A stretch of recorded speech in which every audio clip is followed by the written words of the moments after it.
Hi guys, in this video module, we will be taking a quick overview of what we call as amyloidosis. It's a vast topic and amyloidosis predominantly affects kidneys, cardiac, GIT and nerves. So we will be discussing about amyloidosis and its manifestations in those individual organ systems also. So in this video, we will be taking a quick overview of what is called as amyloidosis. Okay, what is amyloidosis? Amyloidosis is a condition where there is predominantly extracellular deposition of fibrillary proteins, right? Deposition of fibrillary proteins. Okay, what causes this accumulation? The accumulation can be caused by either inflammatory conditions or it can also be caused by hereditary conditions, right? Hereditary or inflammatory conditions can cause accumulation of these fibrillary proteins. So what are fibrillary proteins? These are proteins which take the shape of fibrils, right? The wordings you have to pay attention. I am saying predominantly extracellular. That means these amyloid proteins can be deposited inside the cells also, right? Okay. Now what are these fibrillary proteins? Where are they coming from? These fibrillary proteins are nothing but misfolded proteins, right? Now inside the cell, active human cell, there is a lot of proteins being formed on a regular basis and a lot of proteins being degraded. So during the process, when protein synthesis is occurring, some of the proteins may get misfolded, right? All the proteins have a primary structure, they have a secondary structure, tertiary and quaternary structure. So misfolding can occur. If the misfolding occurs, right, these misfolded proteins, how are they dealt with? These misfolded proteins can be cleared off from the tissues by two mechanisms. If the proteins are accumulated in the intracellular compartment, then the clearance occurs by what we call as proteasomal pathway. It's a very efficient system clearing the misfolded proteins. So those proteins which are misfolded, they get tagged by ubiquitin and then it is recognized by the proteasomal pathway and they are degraded and cleared off. Okay. And if the protein is accumulated outside the extracellular compartment, not inside the cell, it is in the extracellular compartment, then macrophages clear it off. So when we have such an efficient system, why is there still accumulation of these misfolded proteins? Two possibilities. The possibility number one is where there is overwhelmingly increased amount of misfolded proteins present, right? For example, if you have mutated proteins, like if you have mutations concerned with any cellular protein, right? If there is a mutation and this mutation is leading to formation of a staggeringly high amount of misfolded proteins, then it can overwhelm our proteasomal pathway, it can overwhelm our macrophage system. So the proteins start accumulating in the form of fibrillary proteins. Okay, that is a possibility. The second possibility is you have defects in your proteasomal pathway or you have defects in your macrophage functions, so that can lead to accumulation. The normal amount of misfolded proteins are being produced, but because your proteasomal pathway or your macrophages are dysfunctional, that explains why you might develop deposition of these misfolded proteins in the form of fibrillary proteins leading to organ dysfunction, right? This is what we call as amyloidosis. Now when we say amyloidosis, it doesn't mean that there is one protein called as amyloid and that is getting deposited in the tissues, right? So far we have identified 20 plus amyloid proteins, right? 20 plus amyloid proteins which can be deposited in the form of fibrillary proteins. So today we will be discussing some of those important amyloid proteins, right? Okay. So these amyloid proteins, first thing we have to address is their physical nature and chemical nature. So we know that they are proteins for sure, right? The physical nature, if you look at the proteins, amyloid proteins which are deposited in the tissues under electron microscope, they appear as 7.5 to 10 nanometer continuous non-branching fibrils, right? The size is particularly important because they have asked this point 2 or 3 times. 7.5 to 10 nanometer continuous non-branching fibrils. So electron microscopy only can give this much information.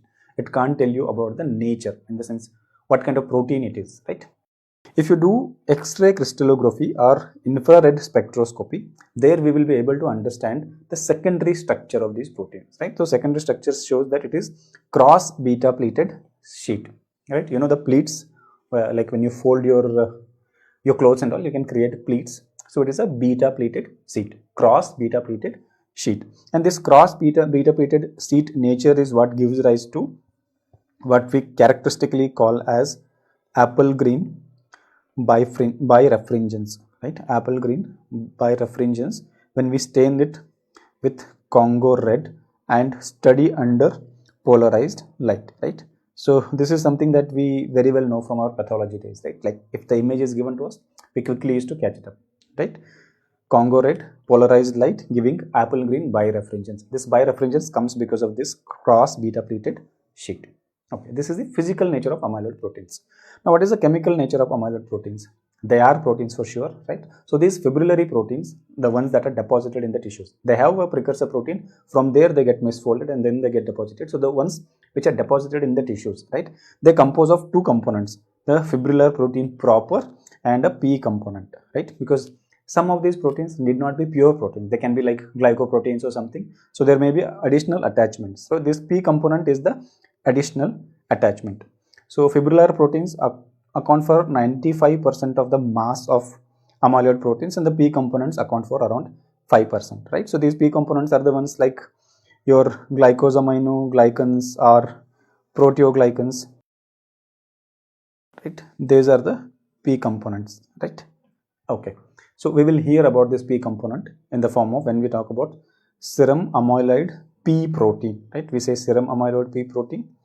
In that case, we're mainly talking about this P component, right? Okay.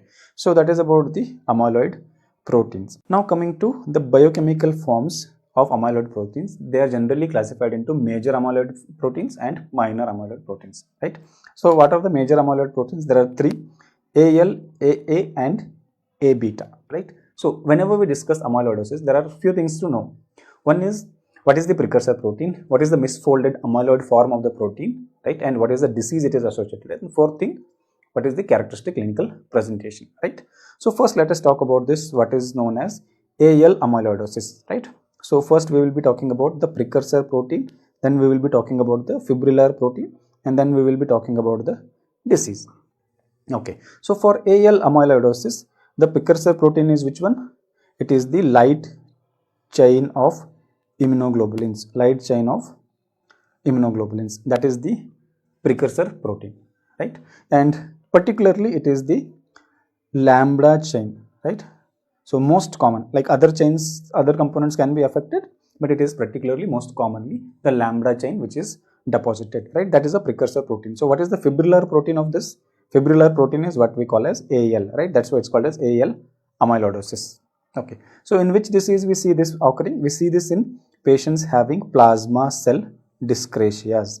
Plasma cell dyscrasias, right? So what are the examples for plasma cell dyscrasias? We can talk about multiple myeloma, Waldenstrom macroglobulinemia, right? All these are plasma cell dyscrasias. So these plasma cells are producing staggeringly high amount of light chains, right? Light chain immunoglobulins. And because there is a large amount of these light chains being produced, they are overwhelming the systems concerned with clearance of these amyloid proteins like the proteasomal pathway and macrophages. So they eventually get deposited in tissues, right? So this is what is known as AL amyloidosis. Okay. Now the next thing we are talking about is AA amyloidosis, right? So when we talk about AA amyloidosis, what is its precursor protein? Precursor protein is serum amyloid associated protein, right? SAA is what we call it as serum amyloid associated protein. This is a protein produced by liver, right? Liver. Now this is an acute phase reactant. It is an acute phase reactant. Serum amyloid associated protein is an acute phase reactant. So this protein is going to get deposited in tissues when there is repeated episodes of inflammation, right? So acute phase reactants get increased whenever there is inflammation. So if there are repeated attacks of inflammation, then more and more SAA is produced. At one point of time, it overwhelms the proteasomal pathway, starts getting accumulated in tissues, right? So the fibrillar form for AA amyloidosis is AA, right? And the disease where it is seen is conditions where there is chronic inflammation, right? Chronic inflammation. A classical example for this is patients with rheumatoid arthritis and IBD. Patients with rheumatoid arthritis and IBD. And also remember, patients with familial Mediterranean fever. When we talk about familial Mediterranean fever, we talk about risk of progression to AA amyloidosis, and thus we also talk about attempts to prevent progression to AA amyloidosis in patients with familial Mediterranean fever, right? So these are all examples for AA amyloidosis. Okay. The last major form is A beta amyloidosis, right? A beta amyloidosis, right? So A beta amyloidosis, the precursor protein is, what is the precursor protein for A beta amyloidosis? The precursor protein for A beta amyloidosis is amyloid precursor protein, right? It is called as APP. So where do we hear about APP? Yes, we hear about APP when we talk about Alzheimer's disease, right? So the fibrillar form is, as the name suggests, it is A beta, and the disease where we see that is in patients with Alzheimer's disease, right? In patients with Alzheimer's disease. These are the major forms of our amyloidosis. Now, what are the minor forms? One is transthyretin, right? Transthyretin. So here I am actually listing the precursor proteins, right? Transthyretin. So if we have to talk about its amyloid form, right? The precursor form is transthyretin. Its amyloid form is, or the fibrillary form is ATTR, right? So the disease where we see this ATTR form of amyloid being deposited in tissue. There are two diseases we have to remember. One is called as our senile amyloid cardiomyopathy. Senile amyloid cardiomyopathy. So with aging, this ATTR often gets deposited in the cardiac myocytes and the extracellular compartment there, right? Okay. Then the second form is what we all know as familial amyloidotic polyneuropathy, FAPN, familial amyloidotic polyneuropathy, right? There it is a inherited condition. So because we are talking about familial, it is an inherited condition. So in senile amyloidotic cardiomyopathy or senile cardiac amyloidosis, there is a wild type, that means normal type of TTR is accumulated. So what is TTR? It is a transporter of two molecules. It is a transporter of thyroxine and retinol, right? Or retinoic acid, right? So in elderly, because of the aging process, there is increased production of TTR or there is decreased clearance, and thus there is accumulation of the molecules in the cardia. Okay. In patients with familial amyloidotic polyneuropathy, the abnormality is they have a mutant form of ATTR. And because it is a mutant form, our proteasomal pathway are unable to clear it. Proteasomal pathway fails it and ATTR accumulates in the tissues. Clear? Okay, so this is one minor form we are spoken about. Next minor form we are talking about is what is known as beta 2 microglobin, right? So beta 2 microglobin is the precursor form. So its amyloidotic form is what? Its amyloidotic form is often referred as A beta 2EM, right? A beta 2M. This is the fibrillar form. Okay, where do we see this deposition occurring? This beta 2 microglobin, we have to remember, it is a component of MHC class 1 molecules. In patients with chronic renal failure who are undergoing dialysis, this can accumulate. So the disease where we see this is in patients with CKD undergoing dialysis, particularly hemodialysis, right? Okay. The other minor form is serum amyloid P protein, serum amyloid preprotein, right? So these are the minor forms. This is about the biochemical forms. Now let us take into account the clinico-pathological classification of amyloidosis. We have already understood the basic biochemistry that we need to know about it, right? Now let us approach this clinico-pathological classification. So based on clinical parameters and the pathological factors, we classify amyloidotic conditions into generalized or systemic amyloidosis, localized amyloidosis, and hereditary amyloidosis, right? Generalized, or most commonly used terminology is systemic amyloidosis. Okay, so when we say systemic amyloidosis, that means multiple organ systems and multiple tissues are affected. When we say localized, mostly one characteristic tissue or one characteristic organ is involved, right? And hereditary, obviously we have a hereditary condition responsible for it, right?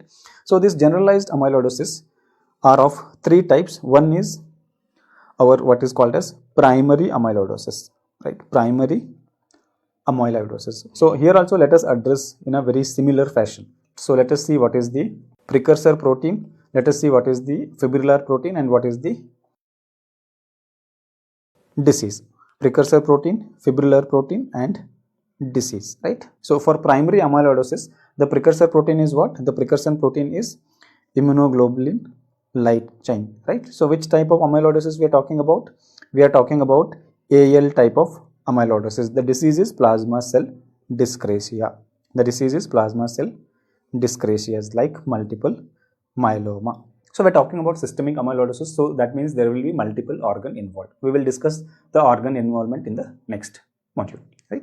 Okay. The second primary amyloidosis that we know is what we call as secondary amyloidosis, right? We call it as secondary amyloidosis. Secondary amyloidosis.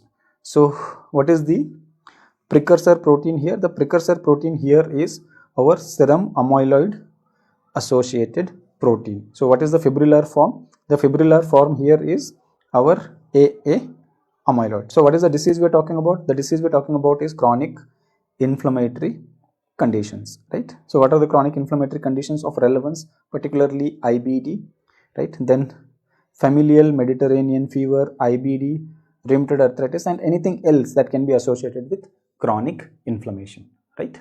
This is a secondary amyloidosis. We call it a secondary amyloidosis because the primary triggering event is inflammatory disease, right? Okay. Now, just let me add a slide. Okay, the third systemic amyloidosis that we are talking about is what we call as the precursor protein here is, it is often described as hemodialysis associated amyloidosis or hemodialysis related amyloidosis. So that means the precursor we are talking about is beta 2 microglobin, right? Beta 2 microglobin, and the fibrillar form we are talking about is A beta 2M, right? And the disease we are talking about is CKD being managed on hemodialysis, right? So these are the three systemic amyloidosis. Okay. Now talking about the localized amyloidosis, right? Localized amyloidosis. So what do we see in patients with localized amyloidosis? As I've already told you, localized means only one particular tissue or organ is affected, right? Only one particular tissue or organ is affected.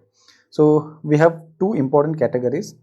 One is senile cerebral amyloidosis. Senile cerebral amyloidosis. The other one is some entities which can be classified under endocrine amyloidosis, right? So senile cerebral amyloidosis, the precursor protein here is amyloid precursor protein APP. So what condition we are talking about? Right, we are talking about fibrillar protein in the form of A beta. So that means we are talking about the disease. Disease is Alzheimer's disease, right? The disease is Alzheimer's disease. The similar thing can also occur in patients with Down syndrome. Patients with Down syndrome. So this is one localized amyloidosis. So Alzheimer's disease, if you talk about Alzheimer's disease as an amyloidopathy, it is a localized form. It's not a systemic form, right? Now endocrine wise, I want to talk about two entities.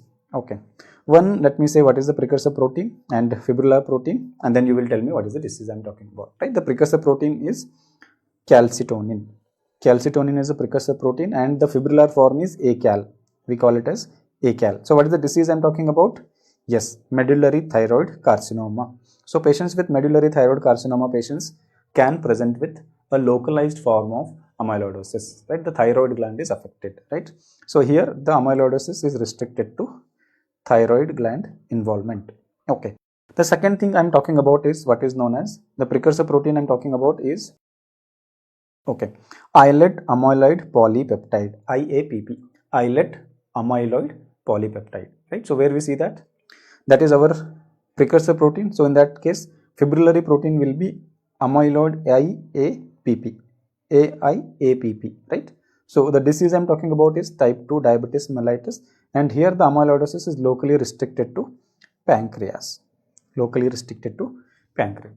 Clear? Okay. Now let us address these hereditary forms. Hereditary forms of amyloidosis. I want you to remember two important hereditary forms of amyloidosis. First one is what is called as familial Mediterranean fever, right? So we have already addressed this point. What is the precursor protein here? Precursor is SAA, it's serum amyloid associated protein, and the fibrillary form is AA amyloidosis, right? So this is one of the secondary amyloidosis, but here the problem is patient is having a hereditary autoinflammatory syndrome, right? We have discussed more about it in the autoinflammatory syndrome. So patients have a activation of interleukin 1 beta, and that causes febrile reaction, and eventually this activation of autoinflammation leads to increase in the acute phase reactants like SAA, and that forms the amyloid proteins and patient develop amyloidosis, right? Okay. The second entity we are talking about is what is known as familial amyloidotic polyneuropathy. Familial amyloidotic polyneuropathy, right? So that means we are talking about a patient who has mutant form of ATTR, right? So we are talking about transthyretin as the precursor and the amyloid form is ATTR, the mutant form. So in case of senile cardiac amyloidosis, we have the deposition of same ATTR but in the wild form, right? The unmutated form. But in case of familial amyloidotic polyneuropathy, it is the mutant form of ATTR that is deposited, right? So this is also an inherited condition because there is a mutation in the transthyretin gene, right? Okay, so this is the clinico-pathological classification. Now let us look into the clinical features of some of these amyloidosis. Okay, so when we talk about localized amyloidosis, obviously the manifestations are restricted to that particular organ involvement. Like for example, when we talk about senile cerebral, we're talking about Alzheimer's disease, so patient would be presenting with dementia. That's the usual presenting finding, right? But when we talk about systemic amyloidosis, there is multiple organ system involved, right? What are the organs that can be affected? Kidney, then your heart, then your liver, right? And your spleen, okay, your nerves. So when we talk about nerves, peripheral nerves as well as your autonomic nervous system can be affected, right? Your skeletal muscles can also be receiving deposits of amyloid protein. So all of these can be affected, right? So when we talk about AL amyloidosis, just a quick recap. What is the precursor protein we are talking about in case of AL amyloidosis? We are talking about light chain of immunoglobulins, mainly the lambda light chain, right? Okay. So that means we are talking about plasma cell dyscrasias, right? Dyscrasia. So in patients with AL amyloidosis, the most commonly affected organ is kidney. Most commonly affected organ is kidney. So how the kidney involvement would present? The usual presentation is in the form of nephrotic range proteinuria, right? So in other words, I can say they present with nephrotic syndrome only, nephrotic range proteinuria. So apart from this nephrotic range proteinuria, whatever else we see in patients with nephrotic syndrome like dyslipidemia, all that will also be seen here, right? Hypoalbuminemia, all that will be seen in patients with amyloidosis. So in fact, in an adult patient, if they present with a non-diabetic adult presenting with nephrotic range proteinuria, I think you should also consider amyloidosis as one of your important differential diagnoses, right? Okay. Now, the second most commonly involved organ in patients with AL amyloidosis is heart. Second most commonly involved organ is heart. So how this presents? The cardiac involvement usually presents in the form of restrictive cardiomyopathy. Restrictive cardiomyopathy, right? That is one presentation. Apart from that, these patients can present with arrhythmias, heart block as well as tachyarrhythmias, right? So restrictive cardiomyopathy is a peculiar finding, right? So whenever there is a patient with restrictive cardiomyopathy, I think amyloidosis remains one of the very important differential diagnosis, right? So whenever we talk about restrictive cardiomyopathy, we are basically talking about infiltration, right?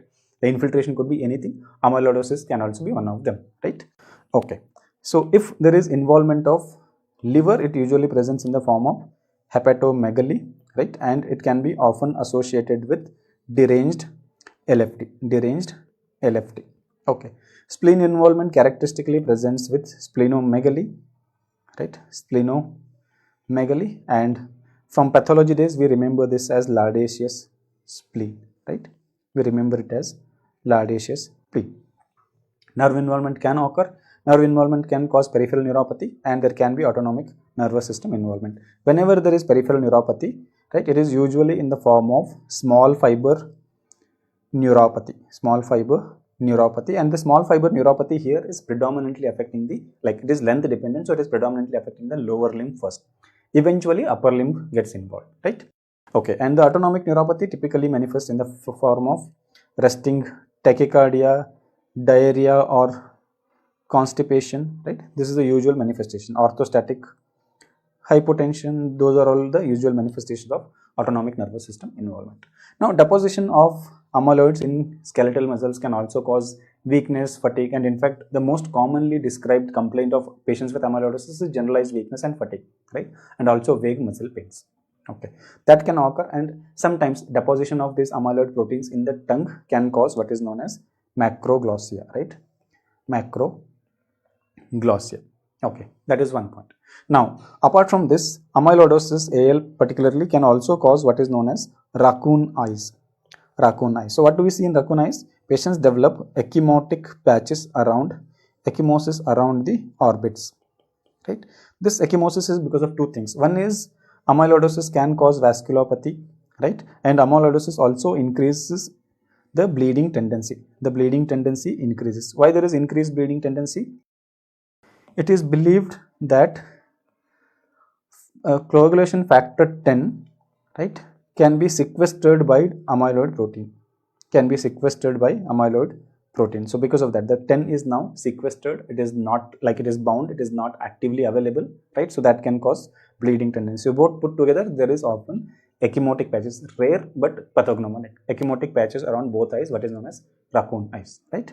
So when all of these features are present, you will strongly suspect the case to be amyloidosis, right? Particularly when you know that the patient is already having plasma dyscrasias. He is a patient of multiple myeloma who is being treated. In that case, yes, you will be strongly suspecting, right? So how do we confirm the diagnosis? Mostly diagnosis depends on the tissue biopsy, right? We have to take the biopsy. If you're talking about a systemic amyloidosis, then biopsy can be from the abdominal fat, which is like probably the most easiest way to access the tissue sample, right? You can take the abdominal fat if it is a systemic amyloidosis that we're talking about. Otherwise, you can also take biopsy of the affected organ. You can take the biopsy of kidney, you can take the biopsy of liver, right? Affected organ biopsy can be taken. Once you have the biopsy specimen, you have to prove that there is amyloid deposition, and the best way to prove the amyloid deposition is by using what is known as Congo red stain, right? So stain the specimens with Congo red stain, and after that, after the Congo red stain, examine under polarized light, right? Examine under polarized light. So if there is a amyloid proteins present, not only specific, I am not talking about AL specific, if there is amyloid proteins present, right? Because of this characteristic crossed beta pleated sheet, this leads to what is known as apple green birefringence. Apple green birefringence, right? That can help you to confirm the diagnosis of amyloidosis, right? Okay. Now, once you have a confirmed diagnosis of amyloidosis, how do you treat these patients? If we are talking about AL amyloidosis, right, the best way of treating that is, because these light chains misfolded proteins are being produced from the plasma cells, we have to treat them. So the treatment is in the form of anti-plasma cell therapy, right? So routinely whatever is done for treatment of multiple myeloma, we can follow here, right? Anti-plasma cell treatment like melphalan and other stuff can be used. These are the images directly lifted from Harrison. So in the first image, you can see macroglossia, very typical of amyloidosis. Amyloidosis is not the only cause, but like that is something that we should always be keeping in mind. In the second image, you can clearly see the periorbital ecchymosis, what is known as raccoon eyes, right? Raccoon eyes. Yeah, some of the patients can also have nail dystrophy. That is what you see in image C, right? Okay. So just a quick summary. Treatment is in the form of anti-plasma cell therapy, right? Anti-plasma, because this is the plasma cells who are producing this anti-plasma cell therapy. Clear? Okay. Now, the next form of amyloidosis we are talking about is AA amyloidosis. So, we call this as what? Secondary amyloidosis, right? Secondary amyloidosis, because this is secondary to chronic inflammation. The most commonly affected organ here is kidney. Kidneys are the most commonly affected organ. Obviously, again here also mostly they will be presenting in the form of nephrotic syndrome, right? Mostly they will be presenting in the form of nephrotic syndrome. Apart from that, there can be hepatomegaly, there can be splenomegaly, there can be autonomic neuropathy.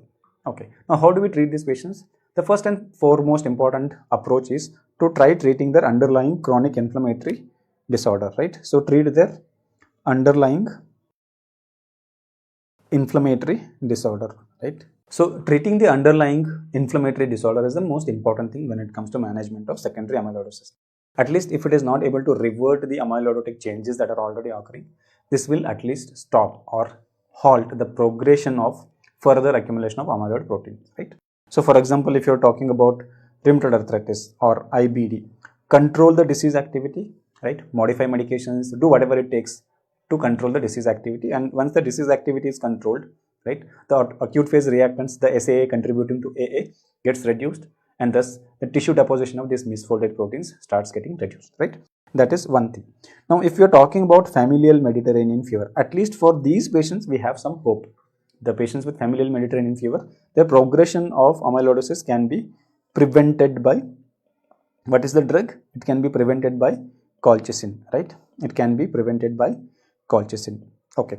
And there are trials undergoing about IL-1 blockade, because here it is predominantly IL-1 that is concerned with inflammation, and that is why acute phase reactants are being produced. So IL-1 blockade using drugs like canakinumab or anakinra have started showing some promising result as of now in terms of prevention of, or at least slowing down the progression of amyloidosis in chronic inflammatory conditions, right? So IL-1 blockade might hold some potential future use.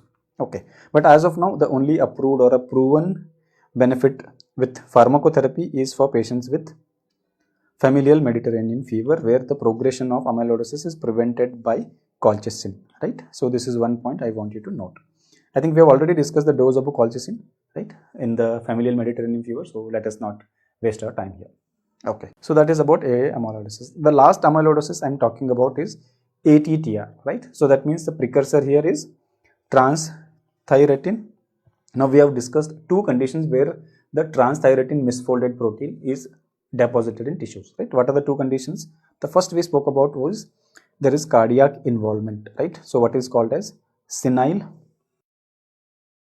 cardiac amyloidosis, senile cardiac amyloidosis. So in this case, it is the wild type of ATTR that is being deposited. And the second thing we spoke about was the familial form, right? What is known as familial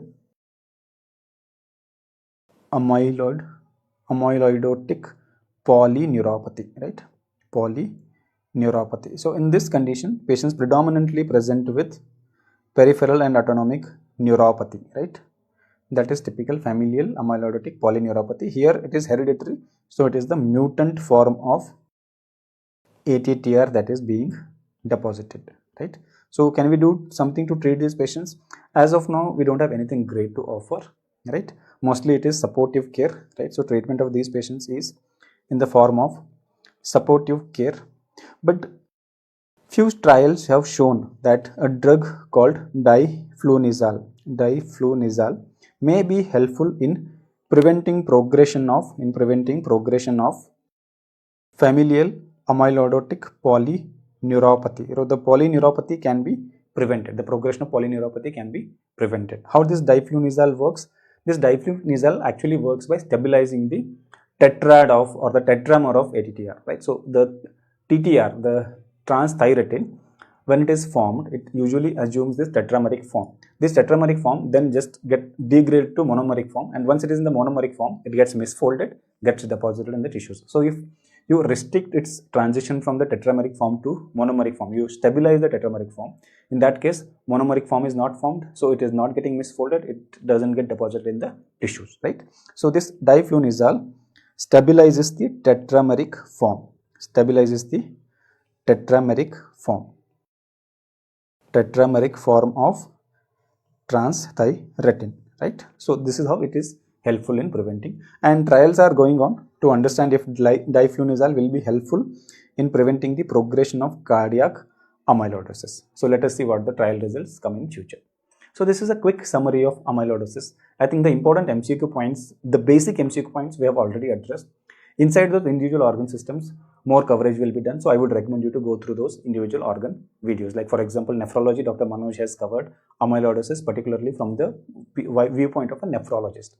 So do watch those videos to get a holistic understanding of amyloidosis.